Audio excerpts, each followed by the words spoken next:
ಇನ್ನು ಮುಂದೆ ನಿಮ್ಮ ನೆಚ್ಚಿನ ಧಾರಾವಾಹಿಗಳ ಫುಲ್ ಎಪಿಸೋಡ್ಗಳು ಸನ್ ನೆಕ್ಸ್ಟ್ ಆಪ್ನಲ್ಲಿ ಮಾತ್ರ. ನಿನಗೆ ದುಡ್ಡು ಇಂಪಾರ್ಟೆಂಟ್, ಆದ್ರೆ ನನಗೆ ನನ್ನ ಮಗನ ಜೀವನ ಇಂಪಾರ್ಟೆಂಟ್. ಅದಕ್ಕೆ ನಿನ್ನನ್ನ ಇಲ್ಲಿಂದ ಓಡಿಸ್ಬೇಕು ಅಂತ ಅನ್ಕೊಂಡಿದ್ದೀನಿ. ಖಂಡಿತ ನಾನು ಓಡಿಸ್ತೀನಿ.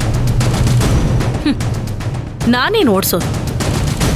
ಚಿರುಗೆ ಒಂದಿನ ನೀನು ದುಡ್ಡಿಗೋಸ್ಕರನೇ ಪ್ರೀತಿ ಮಾಡಿ ಮದುವೆ ಆಗಿದ್ಯಾ ಅನ್ನೋ ವಿಷಯ ಗೊತ್ತಾಗತ್ತೆ. ಆಗ ಬರೀ ಓಡಿಸೋದಲ್ಲ, ನಿನ್ ಕತ್ತು ಹಿಡ್ದು ಆಚೆ ಹಾಕ್ತಾನೆ.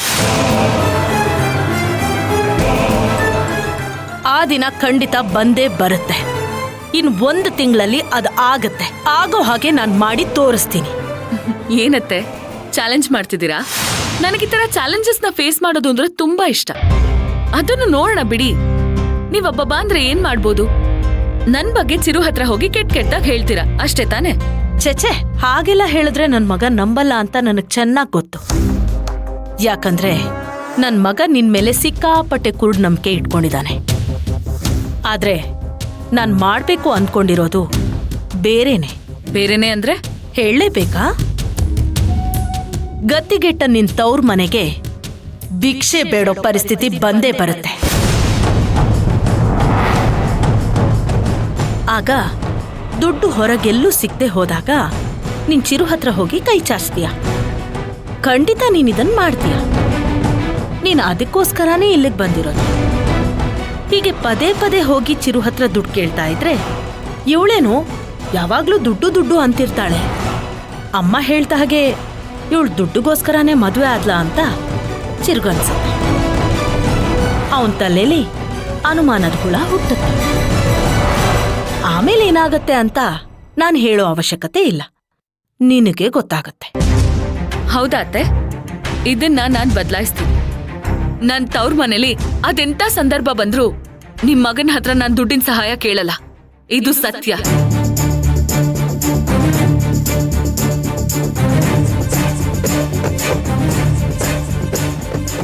ನಿನ್ನ ಈ ಸುಳ್ಳು ಸತ್ಯನೆಲ್ಲ ತಿಪ್ಪೆಗ್ ಬಿಸಾಕ್. ರಿಲ್ಯಾಕ್ಸ್ ಅತ್ತೆ, ನಾನು ನಿಜಾನೇ ಹೇಳ್ತಿದ್ದೀನಿ.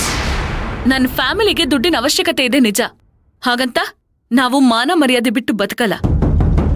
ಏನಂದ್ರೆ ನೀವು ನಾನು ದುಡ್ಡು ಕೇಳ್ತೀನಿ, ಅದು ಚಿರು ಹತ್ರ ಅಂತ. ಅತ್ತೆ, ನನಗೆ ಚಿರು ಹೆಂಡತಿಯಾಗಿ ಎಷ್ಟೇ ಹಾಕಿದ್ರು ನಾನ್ ಯಾವತ್ತೂ ನನ್ನ ಫ್ಯಾಮಿಲಿನ ನಿಭಾಯಿಸೋದಕ್ಕೆ ಅವನ ಹತ್ರ ದುಡ್ಡಿಗೆ ಕೈ ಚಾಚಲ್ಲ. ನನ್ನ ಹತ್ರ ದುಡ್ಡು ಕೇಳ್ಬೇಕು ಅಂತಿದ್ರೆ ಮದ್ವೆ ಆದ್ಮೇಲೆ ಕೆಲ್ಸಕ್ಕೆ ಹೋಗ್ತೀನಿ ಅಂತ ಯಾಕೆ ಹೇಳ್ತಿದ್ದೆ? ನಿಮಗ್ ನಾನು ಅರ್ಥ ಆಗಲ್ಲ ಬಿಡಿ. ಆದ್ರೆ ನನ್ ಚಿರುಗ್ ನಾನು ಏನಂತ ಚೆನ್ನಾಗ್ ಗೊತ್ತು. ಈ ರಾಧಿಕಾ ದುಡ್ಡಿಗೆ ಬೆಲೆ ಕೊಡೋಳಲ್ಲ, ಗುಣಕ್ ಬೆಲೆ ಕೊಡೋಳು ಅಂತ. ಅತ್ತೆ, ದುಡ್ಡಿಂದ ಏನ್ ಬೇಕಾದ್ರೂ ಕೊಂಡ್ಕೋಬಹುದು, ಆದ್ರೆ ಪ್ರೀತಿ ಗೌರವ ಗುಣನ ಕೊಂಡ್ಕೊಳ್ಳೋದಕ್ಕಾಗಲ್ಲ.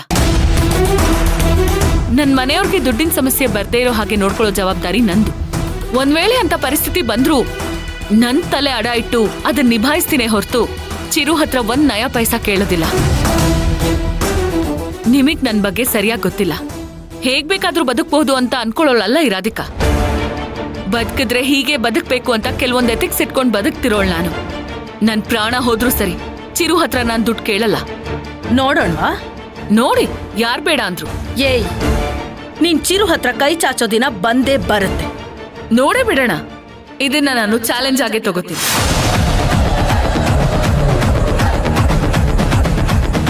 ಸುಮ್ನೆ ನಡೀದೇ ಇರೋ ವಿಷಯದ ಬಗ್ಗೆ ಮಾತಾಡಿ ಟೈಮ್ ಯಾಕೆ ವೇಸ್ಟ್ ಮಾಡ್ಕೋತೀರಾ? ಹೋಗಿ ಕೆಲಸ ನೋಡ್ಕೊಳ್ಳಿ.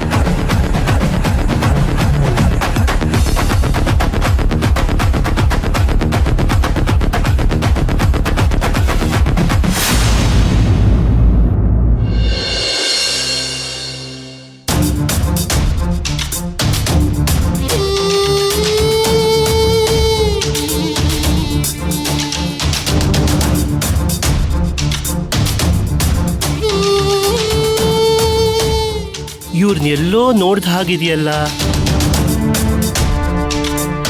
ಮೇಡಮ್, ನೀವು ಪ್ರಜ್ವಲ ಇಂಡಸ್ಟ್ರೀಸ್ ಕಂಪನಿ ಓನರ್ ತಾನೆ? ಹೌದು ಸರ್. ನೀವೇನ್ ಮೇಡಮ್ ಇಲ್ಲಿ? ನಿಮ್ಮನ್ನ ಮೀಟ್ ಆಗೋಣ ಅಂತ ಬಂದೆ. ಹೌದಾ ಮೇಡಮ್? ಬನ್ನಿ, ಒಳಗೆ ಕುತ್ಕೊಂಡು ಮಾತಾಡೋಣ. ಬನ್ನಿ ಬನ್ನಿ ಮೇಡಮ್, ಬನ್ನಿ ಕೂತ್ಕೊಳ್ಳಿ ಮೇಡಮ್.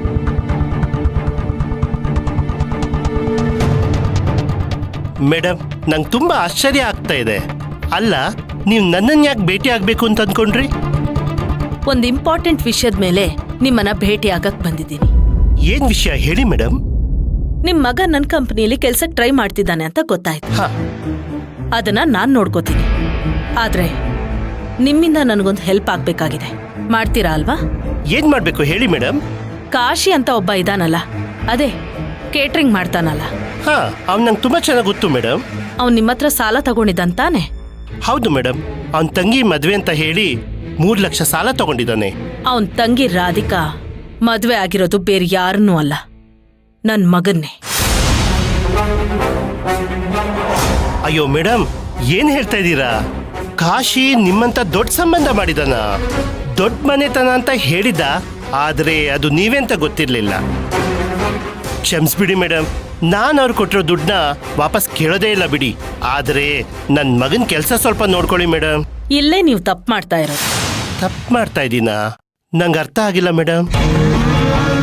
ಆ ರಾಧಿಕಾ ಮತ್ತವ್ರ ಮನೆಯವರು ನನ್ ಮಗನ್ನ ಬುಟ್ಟಿಗೆ ಹಾಕೊಂಡು ಈ ಮದ್ವೆ ನಡೆಯೋ ಹಾಗೆ ಮಾಡಿದ್ರು. ಈ ಮದ್ವೆ ನನಗ್ ಸ್ವಲ್ಪ ಕೂಡ ಇಷ್ಟ ಇರ್ಲಿಲ್ಲ.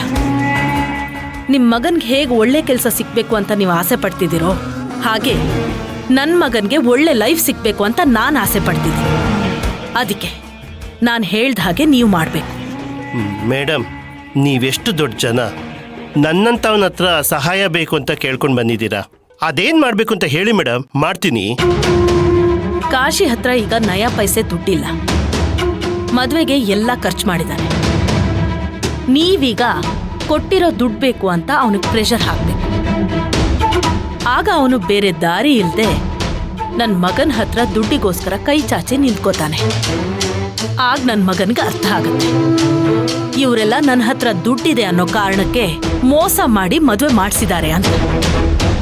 ಈ ಕೆಲಸ ನೀವು ಮಾಡಿದ್ರೆ ನಿಮ್ ಮಗನ್ಗೆ ನನ್ನ ಕಂಪ್ನಿಯಲ್ಲಿ ಒಳ್ಳೆ ಪೋಸ್ಟ್ ಸಿಗೋ ಹಾಗೆ ಮಾಡ್ತೀನಿ.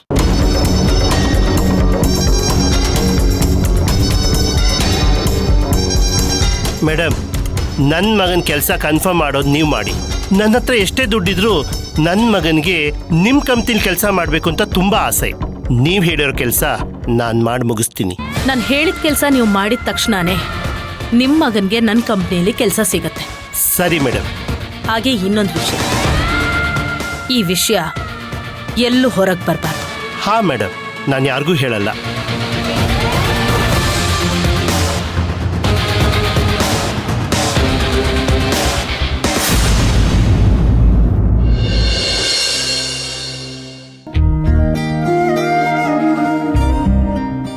ಹೌದು ಸರ್, ಹೌದು. ಹಾ ಹಾ ಸರ್, ಮದುವೆ ಎಲ್ಲ ತುಂಬ ಚೆನ್ನಾಗಾಯ್ತು. ಹಾ, ಇನ್ನೂ ಸಣ್ಣ ಪುಟ್ಟ ಕೆಲ್ಸಗಳಿದೆ, ಅದನ್ನೆಲ್ಲ ಮುಗಿಸ್ಕೊಂಡು ಒಟ್ಟಿಗೆ ಬರ್ತೀನಿ sir. Thank you sir, thank you. ಏನಾಯ್ತು ಕಲ್ಕಿ? ಯಾರ್ದು ಫೋನು? ಅಮ್ಮ, ನಮ್ಮ ಟ್ರೈನಿಂಗ್ ಸೆಂಟರಲ್ಲಿರೋ ಸೀನಿಯರ್ ಆಫೀಸರ್ದಮ್ಮ. ರಾಧಿಕಾ ಅಕ್ಕನ ಮದುವೆಗೆ ಲೀವ್ ಹಾಕಿದ್ನಲ್ಲ, ಅದಕ್ಕೆ ಮತ್ತೆ ವಾಪಸ್ ಯಾವಾಗ ಬರ್ತೀಯ ಅಂತ ಕೇಳಕ್ ಮಾಡಿದ್ರು. ನಾನೇ ಕೇಳೋಣ ಅನ್ಕೊಂಡಿದ್ದೆ ಕಣೋ ಕಲ್ಕಿ. ಹೇಗಿದ್ರು ಈಗ ಮದ್ವೆ ಎಲ್ಲ ಆಯ್ತಲ್ಲ, ಈಗ ವಾಪಸ್ ಟ್ರೈನಿಂಗ್ ಹೋಗಪ್ಪ ನೀನು. ಲೋ, ಇಲ್ಲಿರೋ ಸಣ್ಣ ಪುಟ್ಟ ಕೆಲಸಗಳನ್ನೆಲ್ಲ ನಾನ್ ನೋಡ್ಕೋತೀನಿ. ನೀ ಹೋಗು, ಆದಷ್ಟು ಬೇಗ ಟ್ರೈನಿಂಗ್ ಮುಗಿಸ್ಕೊಂಡು ಪೊಲೀಸ್ ಕೆಲಸ ತಗೊಂಬಾ.